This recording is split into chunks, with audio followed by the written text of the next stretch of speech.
Ahí debe de verse ya. Ahí estamos. Ahí sí. Perfecto. Ok.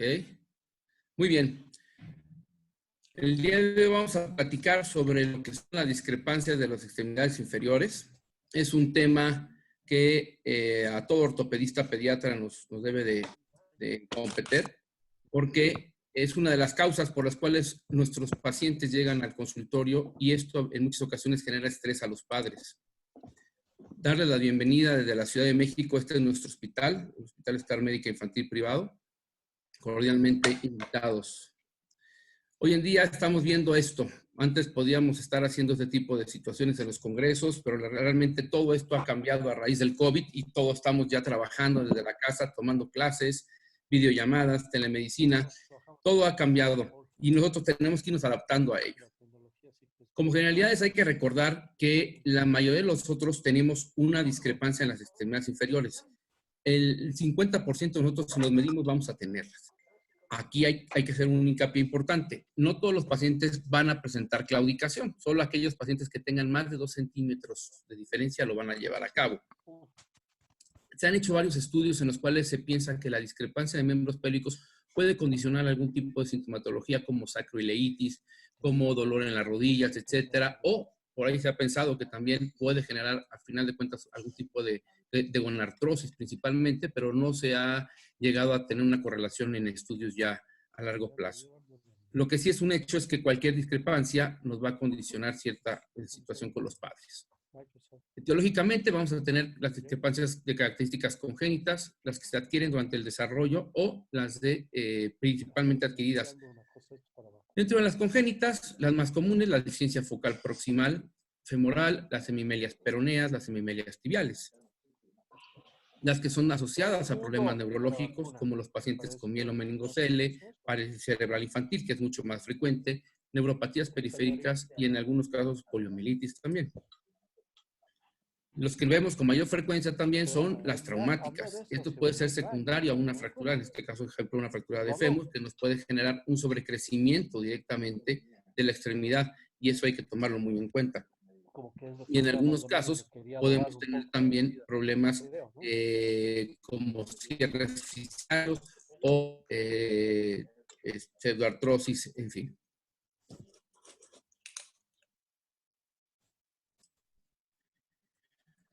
Otras situaciones, las infecciones. Las secuelas de artritis séptica son muy frecuentes, que generan una gran discapacidad y una gran discrepancia. Los tumores son bastante frecuentes, que nos generan algún tipo de discrepancia también. Hay pacientes que han sido radiados, por ejemplo, esas radiaciones consideran cierres fisiarios y esto nos va a producir al final de cuentas alguna deformidad, ya sea en acortamiento o deformidades angulares.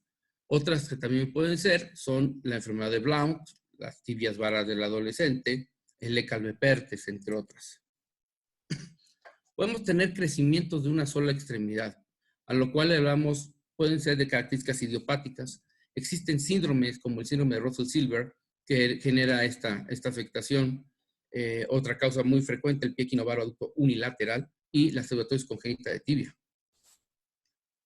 El sobrecrecimiento de la extremidad se puede también observar y principalmente lo vemos en los pacientes que fueron tratados de una forma no muy adecuada en fracturas de fémur, ¿sí? En aquellas que no se les deja cierto acortamiento, se presenta este sobrecrecimiento, igual que puede llegar a pasar algo en tibia.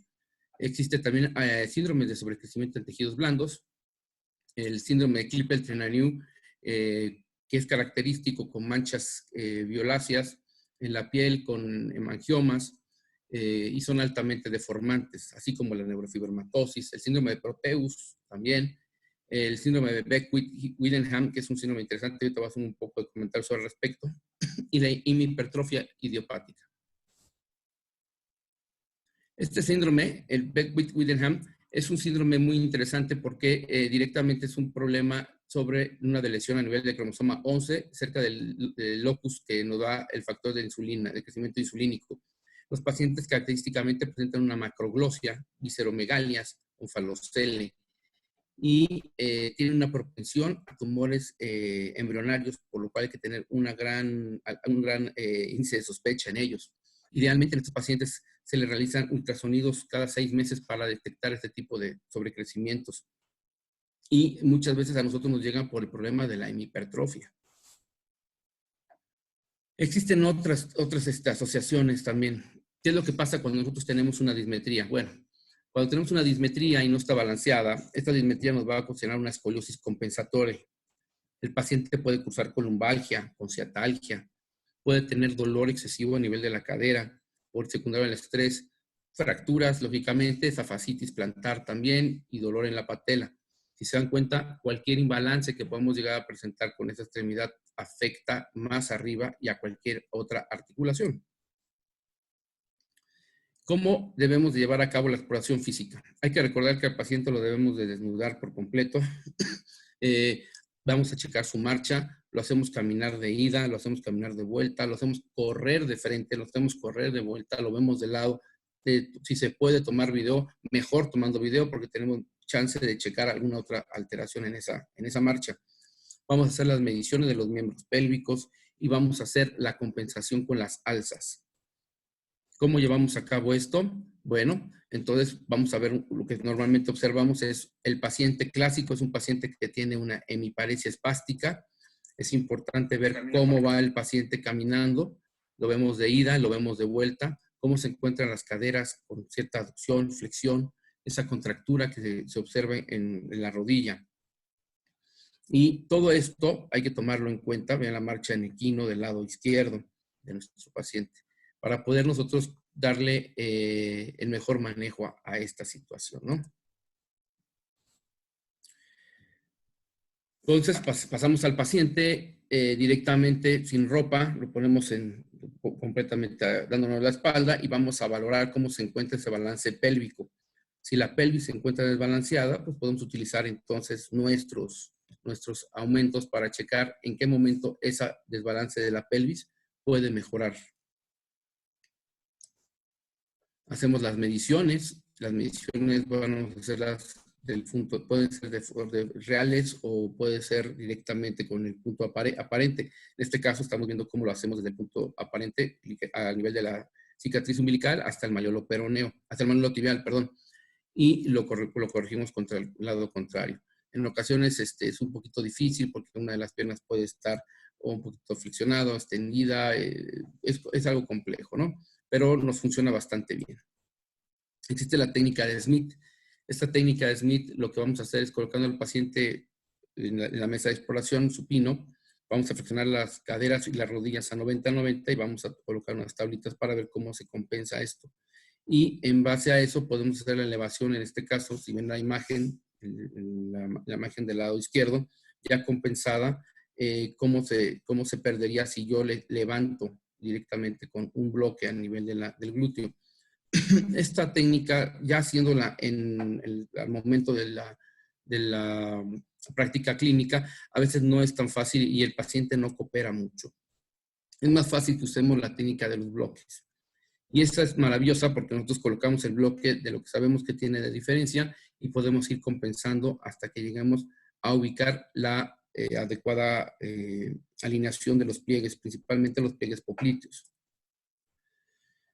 Es importante hacer hincapié en que tenemos que revisar cómo se encuentran los arcos de movilidad de este paciente.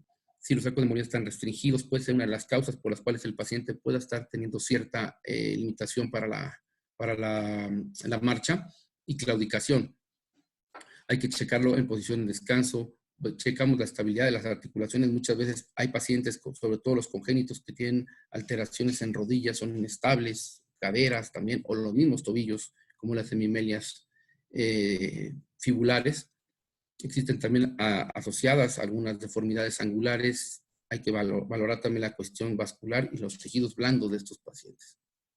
Después de checar la deformidad de la columna, hay que ver la simetría también de las extremidades superiores. Puede ser que esto sea sindromático, podemos tener algún otro dato que se nos pueda estar pasando. Hay que valorar el tono motor, ¿sí? Los reflejos y los mecanismos compensatorios que en muchas ocasiones ya van a estar presentes. Dentro de estos mecanismos compensatorios hay que recordar que lo más frecuente es que la pierna que se encuentre con mayor tamaño tiende a generar cierta flexión, como en el caso del lado derecho, la pierna del lado derecho de mi paciente presenta cierta flexión y la pierna contralateral genera a veces hiperextensión para intentar llegar hasta el piso. Hay que checar también cómo es la marcha, si genera ligeramente en equino.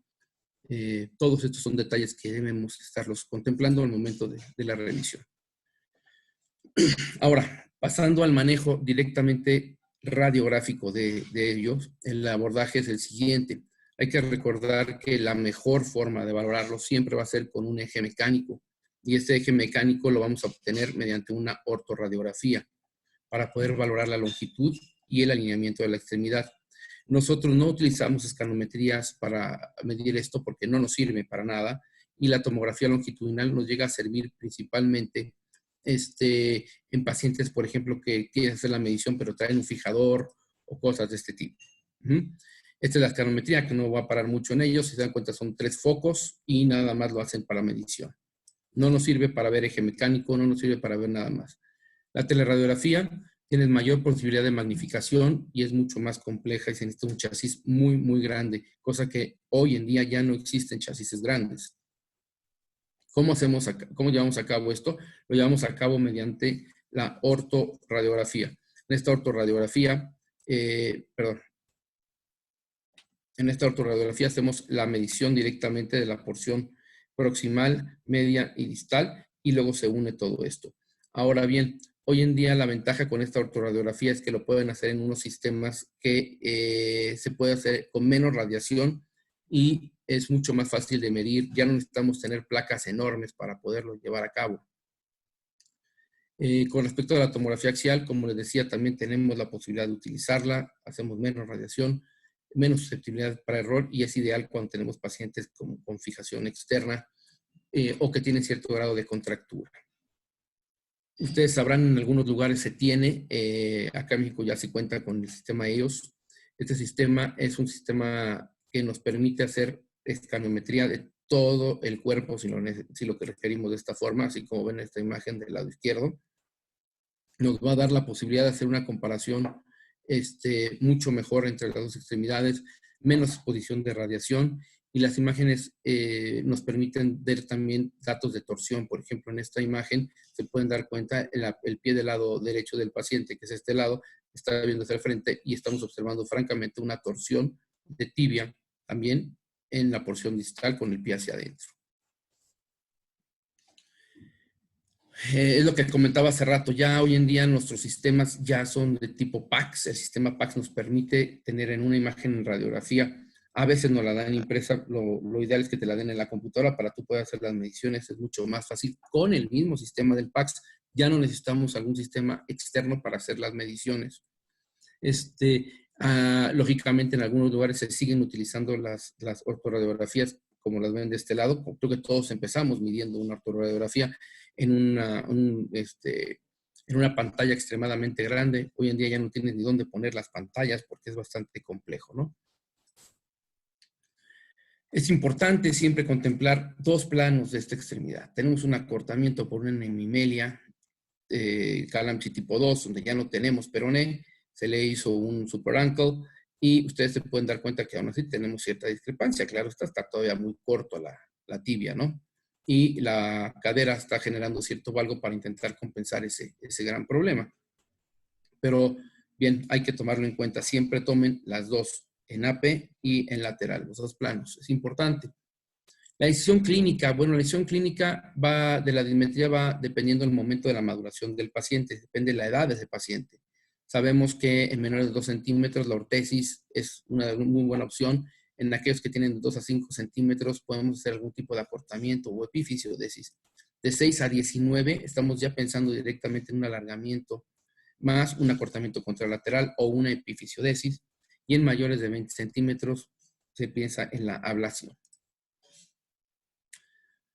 Es importante tomar en cuenta que esta discrepancia puede ser secundaria a que la extremidad o sea más grande o sea más chica, y eso tenemos que tomarlo y considerarlo.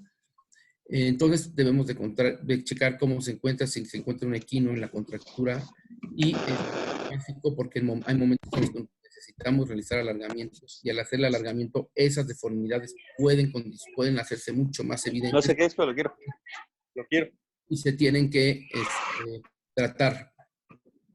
El estado neurológico y vascular de la extremidad, bueno, es básico. Sabemos si el paciente tiene problemas vasculares, híjole, tal vez no sea el mejor chance para hacerle algún tratamiento.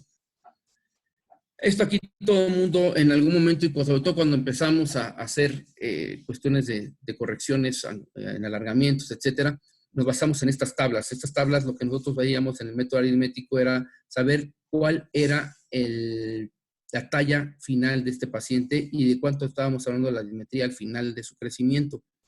Todas estas tablas han ido poco a poco cambiándose y se están utilizando actualmente ya aplicaciones como el multiplier, que nos va a ayudar también para saber cuánto es lo que queda de crecimiento residual y cuánto es lo que quedaría la discrepancia al final de todo esto.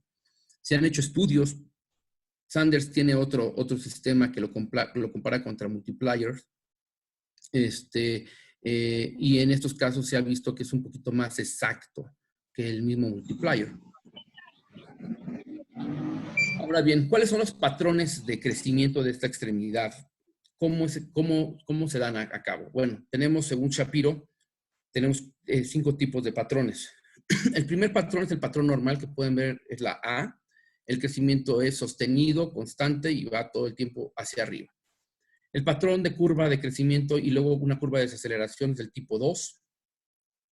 Tenemos el tipo 3, que es un patrón de crecimiento y luego posteriormente una meseta. Esto sobre todo sucede cuando tenemos una fractura de fémur y posteriormente se hace esa compensación. Por ejemplo, otro tipo, el tipo 4, que tenemos un crecimiento, luego posteriormente una fase de meseta y luego un despunte. Esto lo podemos ver en pacientes que tuvieron hemimelias proximales, focales proximales de fémur, pacientes que tuvieron antecedentes de artritis séptica, necrosis vasculares, en fin. Y el último patrón, el patrón tipo 5, que es un crecimiento inicial y posteriormente presenta una disminución, que no es el más frecuente, afortunadamente. Hay que tomar en cuenta muchas cosas. También el factor psicosocial es muy importante en esta situación. Hay que tomar en cuenta que el manejo de estos pacientes cambia la actividad completamente de toda la familia. En muchas ocasiones esos niños presentan dolor, presentan molestias y esto condiciona cierta manipulación de la familia. Hay que checar también cómo está el estado mental tanto de ellos como de los padres. No voy a parar mucho en esta tabla porque esta tabla es exactamente lo que manejamos de este lado. Entonces, ¿qué es lo que hacemos? Pacientes que tenemos 2 centímetros o menos de 2 centímetros o hasta 2 centímetros, normalmente no hay que hacerles nada en la edad adulta. Cuando están más pequeños puedes ponerle algún tipo de aumento, una alcita pequeña a nivel de la plantilla, es más que suficiente si lo quieren llevar así con talonera. De 2 centímetros en adelante ya puedes pensar en algún tipo de aumento al calzado. Hay que tomar en cuenta que si el crecimientos mayores de 2 centímetros predictivos al final de la maduración, la epifisiodisis puede ser definitiva o puede ser llevada a cabo por placas. Cualquiera de los dos sistemas funciona adecuadamente. También se habla de que puedes tratar los pacientes que tienen deficiencias con acortamientos esqueléticos, pero ya en una fase madura, no tan niños, con acortamiento de 2 a 2,5 o de 2,3 de 2 a 3 en tibia. Existe también la técnica de alargamientos agudos, en las cuales nosotros normalmente se lleva a cabo cuando tienes discrepancias femorales entre 2 a 4 centímetros o tibia de 2 a 3 centímetros. Y por último, y por hoy mucho más manejado en estos casos, sobre todo cuando tenemos discrepancias más importantes, es el alargamiento de características graduales. Entonces, hay que tomar en cuenta lo siguiente. Vamos a manejar la discrepancia a partir de los 2 centímetros y esto hay que tomarlo en cuenta. Hay que checar si la marcha en equino se está presentando en nuestros pacientes, porque esto a final de cuentas nos va a considerar mayor gasto energético y nos va a generar molestias en estos pacientes. Estos son pacientes que tienen, aparte del acortamiento, lógicamente tienen más situaciones, principalmente porque son pacientes que tienen características de osteogénesis imperfecta. Muy bien. El manejo ortésico, podemos manejar plantillas con un aumento máximo hasta 10 milímetros. Más de 10 milímetros, si tú pones una plantilla, lo que va a pasar es que el pie se va a estar saliendo directamente del calzado y va a ser molesto para el paciente. Calzados en suela corrida, puedes utilizarlo máximo hasta 8 centímetros. Hay que tomar en cuenta que todo este manejo siempre se utiliza hasta el momento que el niño empieza a caminar, ¿no? O sea, eso es muy importante, no se tiene que poner ningún tipo de alza si el paciente no se ha puesto de pie. Cuando tenemos este tipo de situaciones, hay que recordar que la pierna que queda un poco más larga, en ocasiones no puede dar el paso de la misma forma, entonces tiene que hacer un proceso de circunducción y eso también tienes que corroborarlo y checarlo para que la compensación corrija también esta marcha anómala o compensatoria. Cuando son mayor la discrepancia y estamos en unas fases iniciales y aún no es candidato a hacer algún tipo de alargamiento, se pueden utilizar este tipo de órtesis que son en pedestal y les funciona perfectamente bien para empezar a hacer sus actividades normales. Acuérdense los porcentajes de crecimiento que nos están dando tanto el fémur distal como la tibia proximal y en base a eso nosotros podemos pensar en hacer algún tipo de epifisiodesis. ¿En quién hacemos epifisiodesis definitivas? Es ideal para aquellas discrepancias que van a ir de 2 a 6 centímetros. Intenten siempre hacerlo casi llegando a la edad ósea, a la maduración ósea, para que funcione adecuadamente, ¿no? Existen varios tipos, podemos hacerlas con Femister, percutáneas con broca, ahorita van a ver algunos ejemplos, tornillos transficiarios, como en este caso, o uso de placas que no es tan efectivo para epifisiodesis definitiva, es mejor hacerlo con otras técnicas. Esta es, por ejemplo, la técnica que se utiliza bajo fluoroscopía para hacer la destrucción de la fisis de ambos lados mediante esta broca. O podemos hacer otras técnicas que ya están más que bien vistas y que sabemos que funcionan bastante bien, que es la epifisiodesis con tornillos, o técnicas de Femister, volteando directamente la fisis, tomando este taquete y poniéndolo invertido para que esto haga como tal un cierre fisiario. Estas son las placas, en este caso no son placas, son grapas de Blount, pero bueno, realmente no las usamos ya actualmente para este tipo de tratamientos. Muy bien, tenemos otro tipo de manejos que son los acortamientos. Los acortamientos, en este caso vamos a hablar de acortamientos agudos. Esto es ideal cuando tú ya tienes un paciente que llegó a la maduración esquelética. En el caso del fémur, creo que es la mejor opción. Existen pocas complicaciones neurovasculares. Lo ideal es que nosotros estemos acortando 5 centímetros, no más de 5 centímetros, porque esto nos va a condicionar problemas en el mecanismo extensor de la rodilla. Y hay que tomar en cuenta también que no solamente podemos hacer la fijación con placas, también lo podemos llevar a cabo con clavos. En el caso de la tibia, también se puede llegar a hacer este tipo de manejo. Podemos llevarlo a cabo. Normalmente acortamos máximo 3 centímetros. Menos de esto va a seguir funcionando. Igual procuramos no hacer mayor acortamiento de esto. Sabemos que existen problemas no solamente musculares, sino también puede haber problemas de acodamiento vascular y nos puede condicionar problemas en la circulación distal. Anteriormente, y esto ya es como anecdótico, había una técnica de desperoxización de la porción proximal de la rodilla. En alguna ocasión yo la llegué a ver en un hospital, pero bueno, realmente no da grandes beneficios a llevarla a cabo, y mucho menos en pacientes que tienen algún problema congénito. Ahora bien, los alargamientos también pueden ser agudos, y dentro de estos alargamientos agudos podemos hacer el alargamiento a través del hueso ilíaco. Este alargamiento pues tampoco es tan sencillo, son 2.5 centímetros de alargamiento lo que vas a terminar dando, y hay que considerar también que no solamente estamos alargando la pierna, sino estamos alargando todo el sistema músculo tendinoso y neurovascular, entonces hay que tomar muy en cuenta esta situación. Por lo tanto, considérelo, yo realmente no soy mucho de utilizarlo por eso, tenemos más riesgo de complicaciones neurológicas. Otro alargamiento agudo, ya no a nivel de la pelvis, sino a nivel del fémur, se describió en 1965 por Merlin y Vinier, y definitivamente funcionaba hasta cierto punto porque hacían una osteotomía, colocación de un clavo y le injertaban un fragmento puede ser de ilíaco o algo que diera el sostén en esta zona. Pero es lo mismo, había que tomar en cuenta que este tipo de acortamientos nos podrían llegar a considerar, alargamientos también podrían considerarse problemas neurológicos y vasculares. Entonces, el alargamiento agudo teníamos una isquemia transitoria, ¿sí? Lesión en el nervio femoral o ciático, distrofia simpático reflejas, fracturas del injerto, infecciones. O sea, no es tan sencillo llevarlo a cabo y más cuando queremos llegar a distancias o compensaciones muy grandes. Entonces, ¿qué se empezó a utilizar? Bueno, se intentó hacer algo distinto, se llegó a la parte en la que usábamos o se usa actualmente todavía alargamientos mediante condrodiastasis o callostasis. Con respecto a los índices de deformidad, eso es algo muy importante.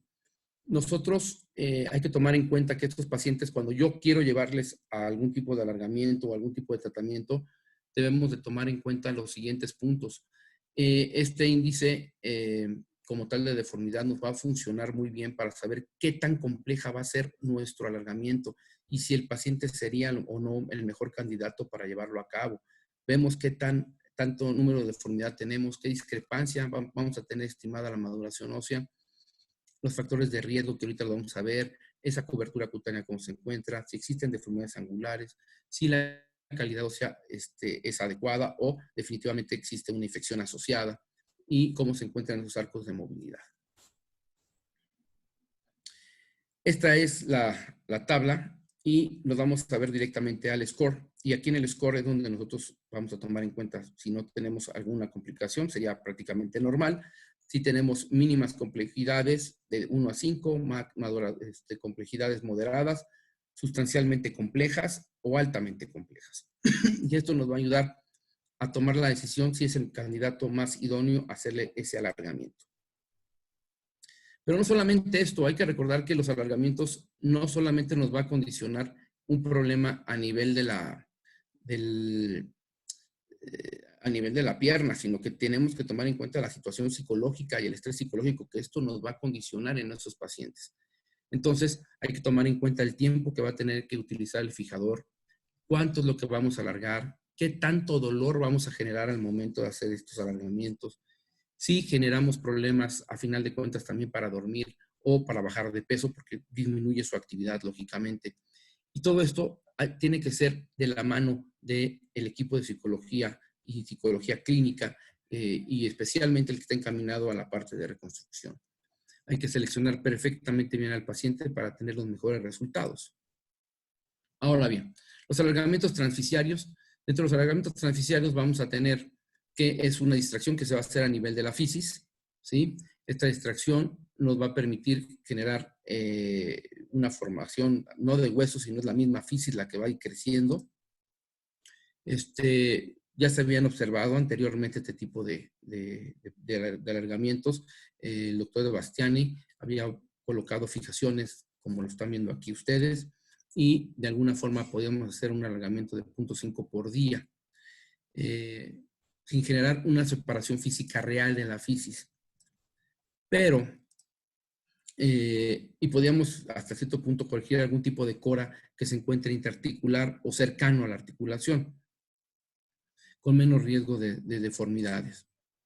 Los problemas que habíamos encontrado con ellos es que en ocasiones sí se generaba dolor. ¿Por qué? Porque al momento que se separaba bruscamente la fisis se escuchaba un chasquido y esto generaba un dolor importante.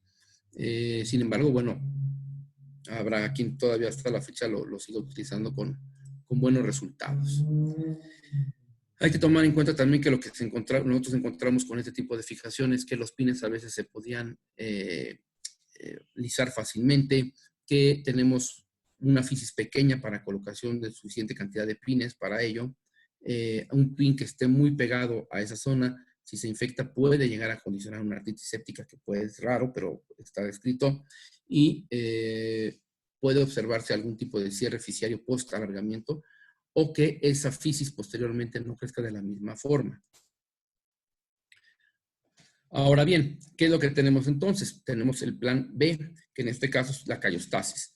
La callostasis o callostaxis es el crecimiento gradual posterior a una corticotomía que va a generar un alargamiento a nivel del callo óseo. Esto está escrito desde entonces por el doctor Elizardo y Algueri, y lo importante de todo esto es siempre cuidar los tejidos blandos y circundantes al periósteo, para que fuera formando de alguna forma, fuera formando un callo adecuado.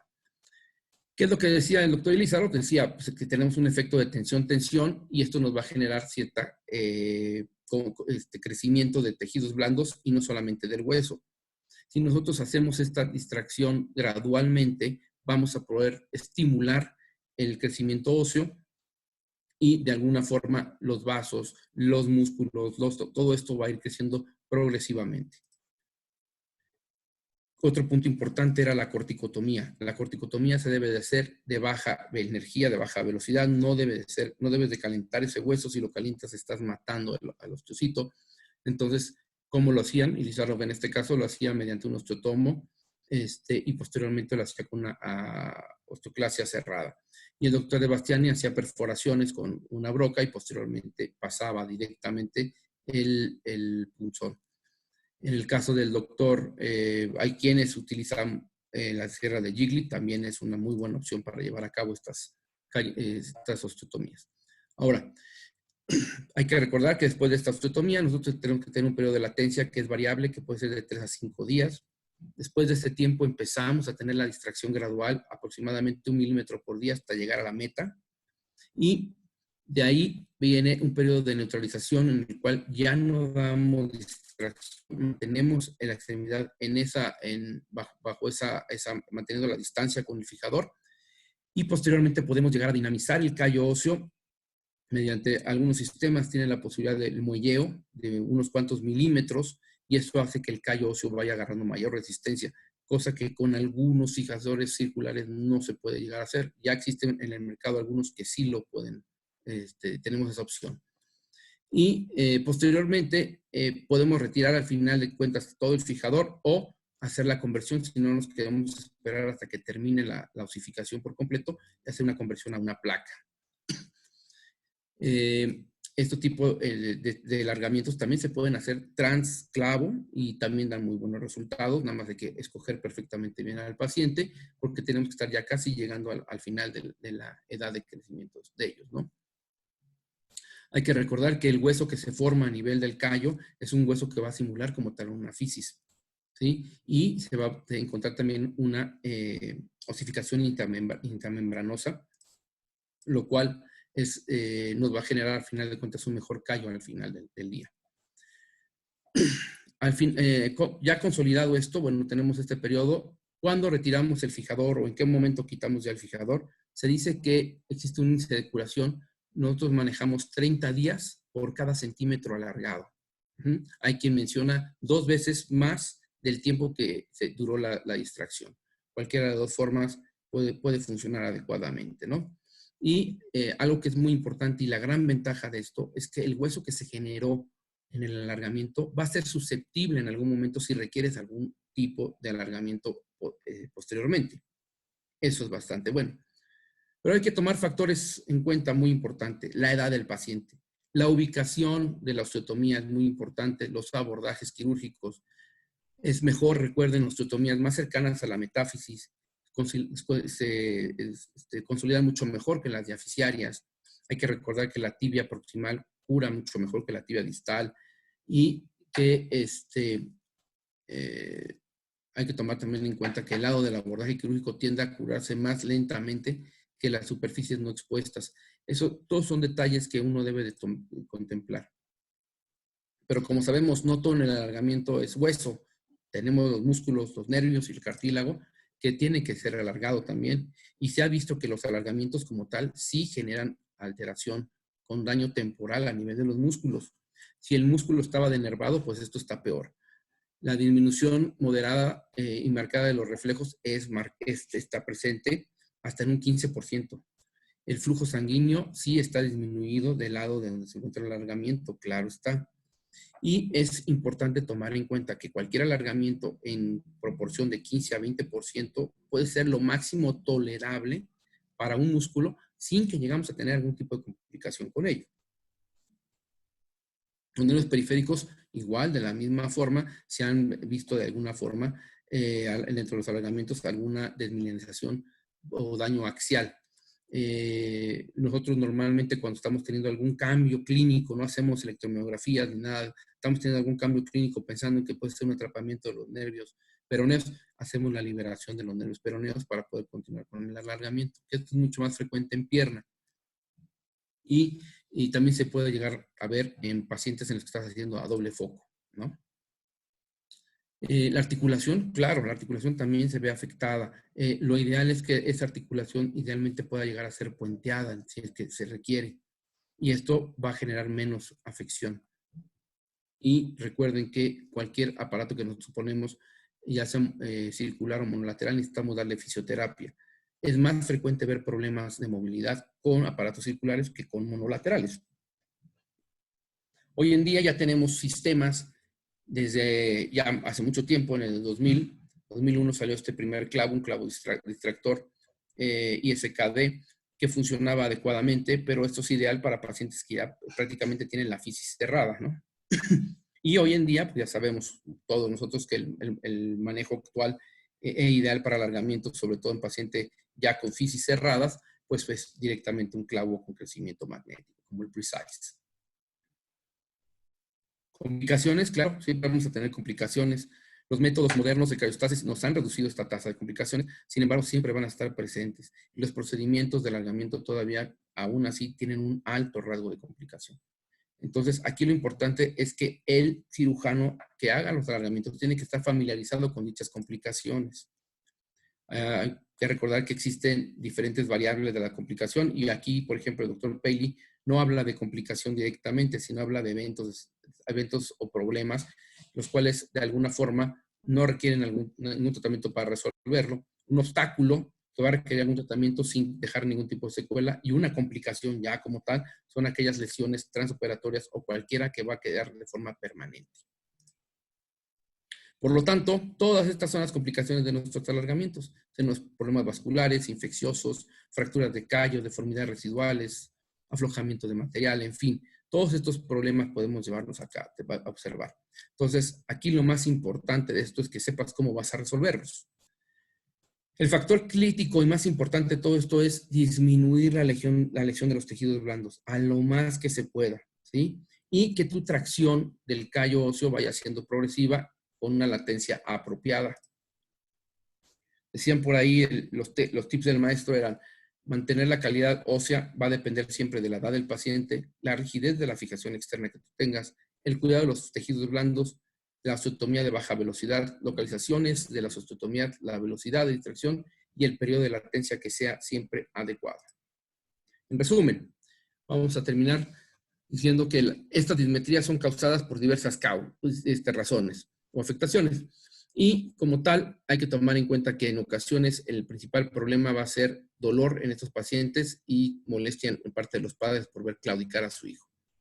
Todo va en base al tratamiento encaminado directamente a la edad del paciente y la dismetría que va a terminar al momento de su crecimiento. Es importante contar con estudios adecuados para su valoración. La planificación del tratamiento siempre va en base a la predicción de crecimiento. Tomen en cuenta el estado psicológico, la parte de ayuda familiar, las personas que van a estar alrededor de ello para tomar consideraciones en el manejo. Y siempre que se haga algún tipo de manejo, principalmente en alargamientos, debe de ser llevado a cabo por personal calificado que sepa principalmente resolver las complicaciones. No me queda más que darle las gracias al comité organizador, al doctor Trevisan, al doctor Ricardo Mosqueira, a Martín Rusi por apoyarnos en esta ponencia. Un fuerte abrazo a todos. Que pasen muy buena tarde. Fuerte abrazo. Chao a todos.